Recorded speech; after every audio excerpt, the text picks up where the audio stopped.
नमस्कार। स्वागत है आपका आपके अपने यूट्यूब चैनल पर। आज हम साइकोलॉजी का टॉपिक करने वाले हैं और आज हम जो साइकोलॉजी का टॉपिक करेंगे वो साइकोलॉजी का ओपनिंग टॉपिक होगा कि मनोविज्ञान है क्या। मनोविज्ञान के बारे में एक सामान्य चर्चा हम करेंगे। मनोविज्ञान क्या है? मनोविज्ञान व्यवहार तथा मानसिक प्रक्रियाओं का वैज्ञानिक अध्ययन है। जिस साइकोलॉजी की हम बात आज करते हैं वह व्यवहार का विज्ञान माना जाता है। आज हम इसे व्यवहार के विज्ञान के रूप में जानते हैं। यह दो शब्दों के मेल से बना है जो लैटिन भाषा के हैं। हम इसे ग्रीक भाषा के भी कह सकते हैं और ये दोनों भाषाएं जो लैटिन व ग्रीक है यूनानी भाषा हैं। ये दो शब्दों के मेल से बना है साइको प्लस लोगोस, जिसमें साइको का अर्थ है आत्मा और लोगोस का अर्थ है विज्ञान, यानी कि आत्मा का विज्ञान हम साइकोलॉजी को कह सकते हैं। 16वीं शताब्दी में आत्मा का विज्ञान माना। जब मनोविज्ञान की उत्पत्ति दर्शन शास्त्र से हुई है और दर्शन शास्त्र से इसको अलग करने वाले थे अरस्तु, प्लेटो और देकार्ते। जब उन्होंने दर्शन शास्त्र से इसे अलग किया मनोविज्ञान को, तो उन्होंने इसको आत्मा का विज्ञान माना 16वीं शताब्दी में। तो हमारा क्वेश्चन आ सकता है कि आत्मा का विज्ञान मानने वाले मनोविज्ञान को कौन से मनोवैज्ञानिक हैं? तो वो अरस्तु, प्लेटो और देकार्ते हैं। आगे 17वीं शताब्दी में आत्मा का विज्ञान जब उन्होंने माना तो उनकी यह विस्तृत परिभाषा इसकी नहीं दे पाए वो कि आत्मा क्या है। आत्मा दिखाई नहीं देती थी।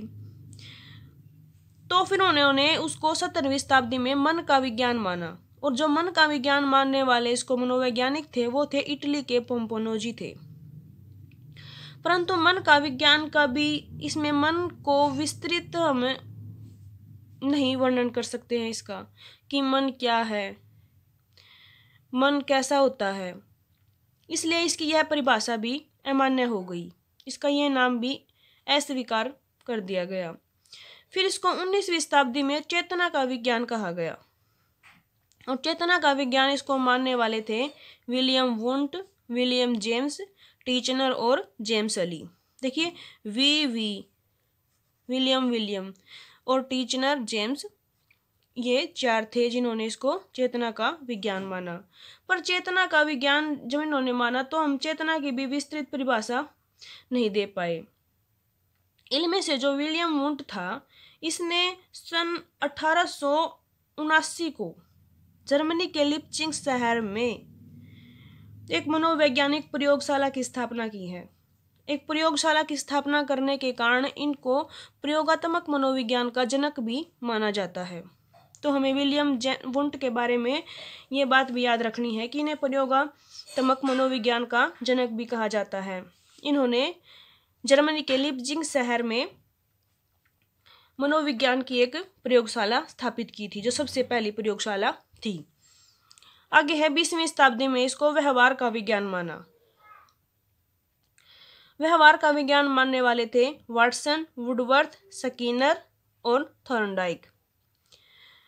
और आज भी हम इसको व्यवहार का विज्ञान ही मानते हैं। और व्यवहार का विज्ञान मानने का इसका कारण है कि हम व्यवहार को देख सकते हैं, हम किसी के व्यवहार को समझ सकते हैं, व्यवहार का हम मूल्यांकन भी कर सकते हैं। तो इसको व्यवहार का विज्ञान मानना सबसे उचित नाम इसका है कि ये व्यवहार का विज्ञान है। और व्यवहार के विज्ञान को मानने वाले हमारे चार मनोवैज्ञानिक थे वाटसन, वुडवर्थ, स्किनर और थॉर्नडाइक। तो देखिए अगला हमारा क्वेश्चन क्या बनता है इसका कि मनोविज्ञान की उत्पत्ति कहाँ से हुई? दर्शन शास्त्र से इसकी उत्पत्ति हुई। इस मनोविज्ञान का जनक किसे माना जाता है? अरस्तु को माना जाता है, जिन्होंने दर्शन शास्त्र से इसको अलग किया। आधुनिक मनोविज्ञान का जनक किसे माना जाता है? विलियम जेम्स को आधुनिक मनोविज्ञान का जनक माना जाता है। और जो मनोविज्ञान है उसका जनक देश किसे कहा जाता है? मैंने आपको बताया कि लैटिन और जो ग्रीक भाषाएं हैं वो यूनानी भाषाएं हैं। तो यूनान को इसका जनक देश माना जाता है कि यूनान देश से इसकी उत्पत्ति हुई है।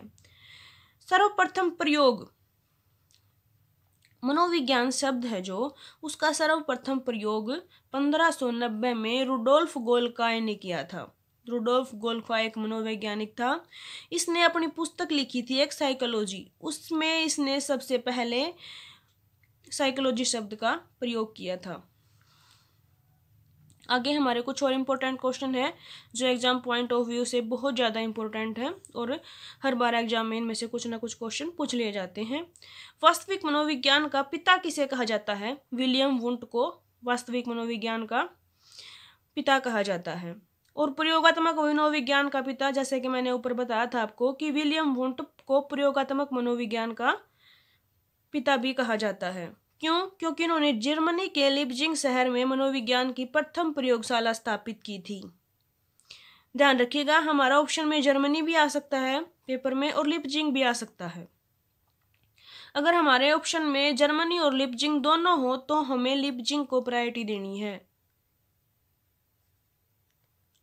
जो कब की गई थी इसकी प्रयोगशाला स्थापित 1889 में की गई थी। भारत में मनोविज्ञान की प्रथम प्रयोगशाला कब स्थापित की गई थी? तो भारत में मनोविज्ञान की प्रथम प्रयोगशाला 1916 में कोलकाता में की गई थी। ये हमें याद रखना है कि भारत में इसकी प्रथम जो प्रयोगशाला खोली गई थी, स्थापना की गई थी जिस प्रयोगशाला की, उसे 1916 में खोला गया था, कोलकाता में खोला गया था। और किसने खोला था? NN सेनगुप्ता ने इसको खोला था। विलियम जेम्स ने एक पुस्तक लिखी थी मनोविज्ञान के सिद्धांत।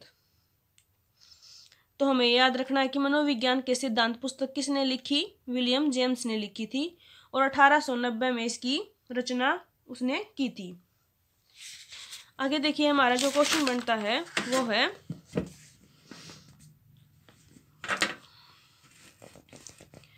कि मनोविज्ञान के अध्ययन की प्राचीनतम विधि कौन सी है? जब हम मनोविज्ञान का अध्ययन करते हैं तो इसकी सबसे प्राचीनतम विधि कौन सी है? अंतर्दर्शन विधि।